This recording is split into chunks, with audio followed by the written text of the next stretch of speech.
Welcome to Shaji E Academy and this is your computer instructor Mohammed Faizan. Class matric आपके 3 chapters complete हो गए और उन तीनों चैप्टर्स में हर चैप्टर 8-8 लेक्चर्स पे मुश्तमिल था।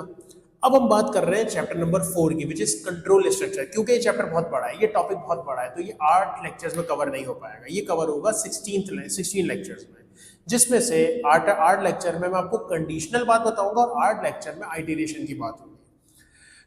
चैप्टर का नाम है कंट्रोल स्ट्रक्चर। और अगर मैं इसके डिस्ट्रीब्यूशन आपको समझाऊं तो स्टूडेंट्स, पहले लेक्चर में तो मैं आपको समझाऊंगा कंट्रोल स्ट्रक्चर कहते हैं किसको है। फिर सेकंड लेक्चर में मैं आपको बताऊंगा, क्योंकि कंट्रोल स्ट्रक्चर में कंडीशनल स्टेटमेंट होती है कि कंडीशन आ जाती है कि अगर ऐसा हो तो क्या हो जाए, अगर ऐसा हो तो क्या हो जाए, तो उसकी हम प्रोग्रामिंग करते हैं। तो वो हम लेक्चर नंबर 2 में पढ़ेंगे, सिंपल इफ, और इसके प्रोग्राम भी करेंगे। लेक्चर नंबर 3 में फिर हम पढ़ेंगे एल्स इफ।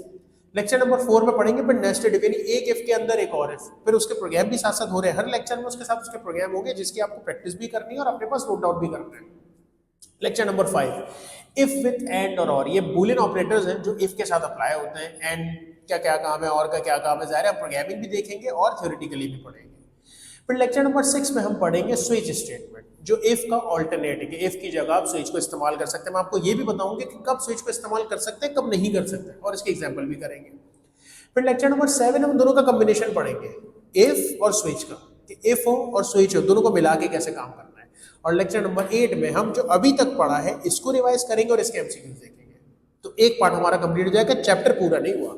फिर मैं अगर आगे चैप्टर को कंटिन्यू करूंगा लेक्चर नंबर 9 में, तो लेक्चर नंबर 9 में हम स्टार्ट करेंगे आइटरेशन, रिपीटेशन, कि प्रोग्रामिंग में रिपीटेशन कैसे होती है।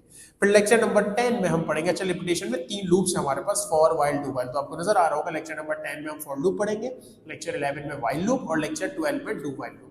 हर लूप का अलग काम है, अलग स्ट्रक्चर है, अलग एग्जांपल्स है, वो हम देखेंगे इंशाल्लाह। फिर लेक्चर नंबर 3 में पढ़ेंगे नेस्टेड लूप, कि एक लूप के अंदर अगर दूसरा लूप आ जाए, उसके अंदर तीसरा लूप आ जाए तो कैसे काम होता है। फिर एक और कंट्रोल स्टेटमेंट होती है, 3 होती है बेसिकली कंट्रोल स्ट्रक्चर में।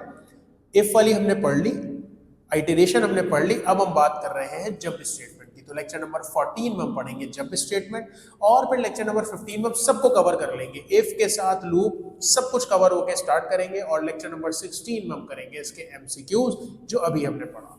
तो होपफुली इसको साथ साथ आप जरूर लेके चलेंगे। प्रोग्रामिंग है, देखिए याद करने का काम इस चैप्टर में बहुत कम है, समझने का काम ज्यादा है, इसमें प्रोग्रामिंग ज्यादा है। तो होपफुली आप मेरे साथ साथ चलेंगे, प्रैक्टिस भी करेंगे, समझेंगे भी, याद भी करेंगे। स्टिल कोई इशू होता है तो आप दिए हुए नंबर्स पे कांटेक्ट कर सकते हैं। शाजी ई एकेडमी की मैनेजमेंट से आपकी क्यूरीज को सॉल्व किया जाएगा, उनको सुना जाएगा, समझा जाएगा और आपको जवाब दिया जाएगा।